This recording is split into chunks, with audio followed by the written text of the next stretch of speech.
Hello dear friends, ਇਸ lesson ਵਿੱਚ ਅਸੀਂ ਟੂ ਹੈਵ ਜੋ ਕਿ ਪ੍ਰੈਜ਼ੈਂਟ ਟੈਂਸ ਵਿੱਚ ਹੈ ਉਸਦੀ ਨੇਗੇਸ਼ਨ, ਉਹਦੀ ਨੈਗੇਟਿਵ ਫਾਰਮ ਸਿੱਖਾਂਗੇ। ਪਿਛਲੀ ਵੀਡੀਓ ਵਿੱਚ ਮੈਂ ਤੁਹਾਨੂੰ ਟੂ ਹੈਵ ਫਾਰਮ ਸਿਖਾਈ ਸੀ, ਜਿਹਦੇ ਵਿੱਚ ਅਸੀਂ simple I have, we have, you have, they have, he has, she has, it has, ਕਿਸੇ ਨਾਊਨ ਹੈਜ਼ ਵਾਲਾ ਸਿਖਾਇਆ ਸੀ। ਇਸ ਵੀਡੀਓ ਵਿੱਚ ਅਸੀਂ ਇਸਦੀ ਨੈਗੇਟਿਵ ਫਾਰਮ ਸਿੱਖਣ ਜਾ ਰਹੇ ਹਾਂ। ਸੋ ਸਭ ਤੋਂ ਪਹਿਲਾਂ ਹੈ ਆਈ, ਜੋ ਕਿ ਇੱਕ ਸਬਜੈਕਟ ਹੈ, ਇੱਕ ਪ੍ਰੋਨਾਊਨ ਹੈ। ਇਹਨੂੰ ਅਸੀਂ ਡੂ ਨੋਟ ਲਗਾਉਂਦੇ ਹਾਂ। ਸੋ ਜੇਕਰ ਅਸੀਂ ਇੰਗਲਿਸ਼ ਕਹਿਣਾ ਹੋਵੇ ਕਿ ਮੇਰੇ ਕੋਲੋਂ ਘਰ ਨਹੀਂ ਹੈ, ਅਸੀਂ ਸਿੱਧਾ ਨਹੀਂ ਕਹਿ ਸਕਦੇ ਆਈ ਹੈਵ ਨੋਟ ਹਾਊਸ। ਸਾਨੂੰ ਲਿਖਣਾ ਪਏਗਾ ਡੂ ਨੋਟ। ਸਾਨੂੰ do verb the, does verb the help ਲੈਣੀ ਪਏਗੀ। ਸੋ ਮੈਂ ਕੀ ਕਹਾਂਗਾ, ਆਈ ਡੂ ਨੋਟ ਹੈਵ।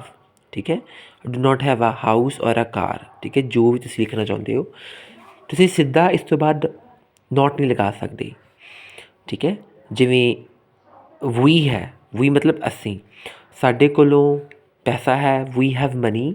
ਸੋ ਇਸ ਨੂੰ ਅਸੀਂ ਨੈਗੇਟਿਵ ਕਰਨ ਵਾਸਤੇ ਵੀ ਹੈਵ ਨੋਟ ਮਨੀ ਨਹੀਂ ਲਿਖ ਸਕਦੇ, ਉਹ ਗਲਤ ਹੋ ਜਾਏਗਾ। ਠੀਕ ਹੈ, ਫੋਰ ਐਗਜ਼ਾਮਪਲ ਅਸੀਂ ਇੱਥੇ ਲਿਖਦੇ ਹਾਂ ਵੀ ਹੈਵ ਮਨੀ, ਮਤਲਬ ਸਾਡੇ ਕੋਲੋਂ ਪੈਸਾ ਹੈ। ਸੋ ਇਹ ਤੋਂ ਅੱਗੇ ਸਾਡੇ ਕੋਲ ਪੋਜ਼ੀਟਿਵ ਬਿਲਕੁਲ ਸਹੀ ਹੈ। ਨੈਗੇਟਿਵ ਵਿੱਚ ਕਰਨ ਵਾਸਤੇ ਅਸੀਂ ਵੀ ਹੈਵ ਨੋਟ ਸਿੱਧਾ ਨਹੀਂ ਲਿਖ ਸਕਦੇ। ਠੀਕ ਹੈ, ਵੀ ਹੈਵ ਨੋਟ ਮਨੀ ਨਹੀਂ ਲਿਖ ਸਕਦੇ, ਇੰਝ ਗਲਤ ਹੋ ਜਾਏਗਾ। ਸਾਨੂੰ ਡੂ ਜਾਂ ਡਜ਼ ਦੀ ਮਦਦ ਲੈਣੀ ਪਏਗੀ ਸੈਂਟੈਂਸ ਨੂੰ ਫੋਰਮ ਕਰਨ ਵਾਸਤੇ। ਸੋ ਇੱਥੇ ਮੈਂ ਯੂਜ਼ ਕੀਤਾ we do not have money.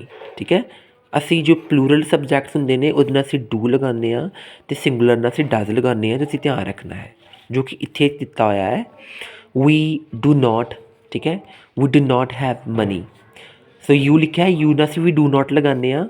You have 20 rupees, you do not have 20 rupees. ਅਸੀਂ ਇਹਨੂੰ ਇੰਝ ਬਣਾਵਾਂਗੇ।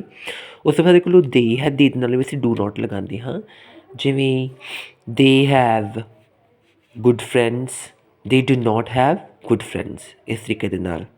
ਠੀਕ ਹੈ, ਹੀ ਦੇ ਨਾਲ ਇਹ ਬਹੁਤ ਧਿਆਨ ਨਾਲ ਅਸੀਂ ਰੱਖਣਾ ਹੈ ਕਿ ਇਹ ਜਿਹੜੇ ਨੇ ਸਾਰੇ ਸਿੰਗੂਲਰ ਨੇ।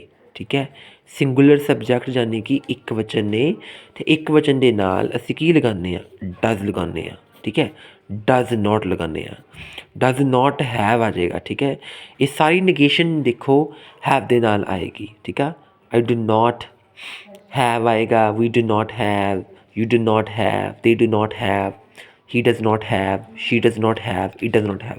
ਜੋ ਨੇਗੇਸ਼ਨ ਆਵੇਗੀ ਸਾਰੀ ਹੈਵ ਹੀ ਆਏਗੀ, ਚਾਹੇ ਉਹ ਡੂ ਨੋਟ ਹੈ, ਚਾਹੇ ਡਜ਼ ਨੋਟ ਹੈ। ਉਸ ਤੋਂ ਬਾਅਦ ਅਸੀਂ ਹੈਵ ਹੀ ਲਗਾਉਂਦੇ ਹਾਂ, ਤੁਸੀਂ ਯਾਦ ਰੱਖਣਾ ਹੈ। ਦੂਸਰੀ ਚੀਜ਼ ਤੁਸੀਂ ਯਾਦ ਰੱਖਣੀ ਹੈ ਹਮੇਸ਼ਾ ਕਿ ਸਿੰਗੂਲਰ ਸਬਜੈਕਟ ਨਾਲ ਇੰਗਲਿਸ਼ ਦੇ ਵਿੱਚ ਇੱਕ ਬਹੁਤ ਵਧੀਆ ਜੋ ਰੂਲ ਮੰਨ ਲਈਏ ਜਾਂ ਫਿਰ ਇੱਕ ਚੀਜ਼ ਮੰਨ ਲਈਏ, ਉਹ ਹੁੰਦੀ ਹੈ ਕਿ ਸਿੰਗੂਲਰ ਸਬਜੈਕਟ ਦੇ ਨਾਲ ਸਿੰਗੂਲਰ ਵਰਬ ਆਉਂਦੀ ਹੈ, ਅਤੇ ਪਲੂਰਲ ਸਬਜੈਕਟ ਨਾਲ ਪਲੂਰਲ ਵਰਬ ਆਉਂਦੀ ਹੈ। ਇਹ ਵੈਰੀ ਇੰਪੋਰਟੈਂਟ ਹੈ ਚੀਜ਼ ਵਿੱਚ। ਜਿਵੇਂ ਕਿ ਮੈਂ ਪਹਿਲਾਂ ਵੀ ਦੱਸਿਆ ਸੀਗਾ ਕਿ ਜੇਕਰ ਕਿਸੇ ਸਬਜੈਕਟ ਦੇ ਵਿੱਚ ਕਿਸੇ ਨਾਊਨ ਦੇ ਨਾਲ ਐਸ ਲੱਗ ਜੇ ਅਤੇ ਉਹ ਜ਼ਿਆਦਾ ਹੋ ਜਾਂਦੇ ਨੇ। ਜਿਵੇਂ ਇੱਕ ਬੁੱਕ ਆ, ਇੱਕ ਕਿਤਾਬ ਹੋ ਜਾਏਗਾ, ਜੇ ਜ਼ਿਆਦੀਆਂ ਬੁੱਕਸ ਕਰਨੀਆਂ ਤਾਂ ਬੁੱਕਸ ਹੋ ਜਾਂਦਾ। ਪਰ ਜੇਕਰ ਅਸੀਂ ਇੱਕ ਵਰਬ ਦੇ ਨਾਲ ਐਸ ਲਗਾ ਦਈਏ, ਈਟ ਇੱਕ ਪਲੂਰਲ ਵਰਬ ਹੈ, ਜੇ ਇਸ ਨੂੰ ਅਸੀਂ ਐਸ ਲਗਾ ਦੇਵਾਂਗੇ ਤਾਂ ਸਿੰਗੂਲਰ ਹੋ ਜਾਏਗੀ। ਬਹੁਤ ਸਾਰੇ ਬੱਚਿਆਂ ਦਾ ਸਵਾਲ ਹੋਏਗਾ ਕਿ ਸ਼ੀ ਡਜ਼ ਨੋਟ ਤੋਂ ਬਾਅਦ ਹੈਵ ਕਿਉਂ ਆ ਗਿਆ, ਹੈਜ਼ ਕਿਉਂ ਨਹੀਂ ਹੈ, ਬਿਕੋਜ਼ ਹੀ ਨਾਲ ਤਾਂ ਹੈਜ਼ ਲੱਗਦਾ ਹੈ। ਤੁਸੀਂ ਇਹ ਚੀਜ਼ ਨੂੰ ਧਿਆਨ ਨਾਲ ਵੇਖੋ ਕਿ ਡਜ਼ ਦੇ ਵਿੱਚ ਤਾਂ ਈਐਸ ਕੰਟੇਨ ਹੋ ਚੁੱਕਾ ਹੈ। ਅਸੀਂ ਫੋਰ ਐਗਜ਼ਾਮਪਲ ਅਸੀਂ ਵਰਬ ਸੈਕਿੰਡ ਦੇ ਨਾਲ ਸੈਕਿੰਡ ਵਰਬ ਦੁਬਾਰਾ ਤੋਂ ਯੂਜ਼ ਨਹੀਂ ਕਰ ਸਕਦੇ ਹਾਂ। ਜਿਵੇਂ ਪਾਸਟ ਟੈਂਸ ਦੇ ਵਿੱਚ ਅਸੀਂ ਗਾਂਹ ਜਾ ਕੇ ਕਰਾਂਗੇ, ਅੱਗੇ ਜਾ ਕੇ, ਕਿ ਅਸੀਂ ਆਈ ਡਿਡ ਨੋਟ ਗੋ ਲਗਾਉਂਦੇ ਹਾਂ, ਅਸੀਂ ਡਿਡ ਨੋਟ ਵੈਂਟ ਨਹੀਂ ਲਗਾਉਂਦੇ। ਕਾਰਨ ਕੀ ਹੈ? ਕਾਰਨ ਸਿੰਪਲ ਹੈ ਕਿ ਇਹ ਪਹਿਲਾਂ ਨੂੰ ਡਿਡ ਹੈ, ਇਹਨੂੰ ਅਸੀਂ ਸੈਕਿੰਡ ਫਾਰਮ ਡਿਡ ਨਹੀਂ ਲਗਾ ਸਕਦੇ, ਸਾਨੂੰ ਫਸਟ ਫਾਰਮ ਲਗਾਉਣੀ ਪਏਗੀ। ਸੋ ਆਈ ਡਿਡ ਨੋਟ ਗੋ, ਇਹ ਸੈਕਿੰਡ ਫਾਰਮ ਹੈ, ਇਸ ਤੋਂ ਬਾਅਦ ਸਾਨੂੰ ਫਸਟ ਫਾਰਮ ਲਗਾਉਣੀ ਪਏਗੀ। ਅਸੀਂ ਦੋਵੇਂ ਸੈਕਿੰਡ ਫਾਰਮ ਨਹੀਂ ਲਗਾ ਸਕਦੇ। ਸੋ ਇਹ ਚੀਜ਼ ਦਿਮਾਗ 'ਚ ਰੱਖਣੀ ਹੈ। ਚਾਹੇ ਤੁਸੀਂ ਇਸ ਨੂੰ ਰੱਟ ਕੇ ਸਮਝੋ, ਚਾਹੇ ਤੁਸੀਂ ਇਸ ਨੂੰ ਸਮਝੋ, ਬਟ ਇਹਨੂੰ ਇੰਝ ਹੀ ਕਰਨਾ ਪੈਂਦਾ ਹੈ। ਨੇਗੇਸ਼ਨ ਹਮੇਸ਼ਾ ਯਾਦ ਰੱਖੋ।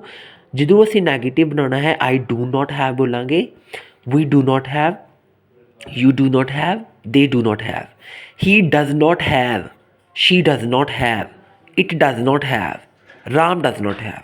I hope ਤੁਹਾਨੂੰ ਵੀਡੀਓ ਚੰਗੀ ਤਰ੍ਹਾਂ ਕਲੀਅਰ ਹੋ ਗਈ ਹੋਵੇਗੀ। ਧੰਨਵਾਦ।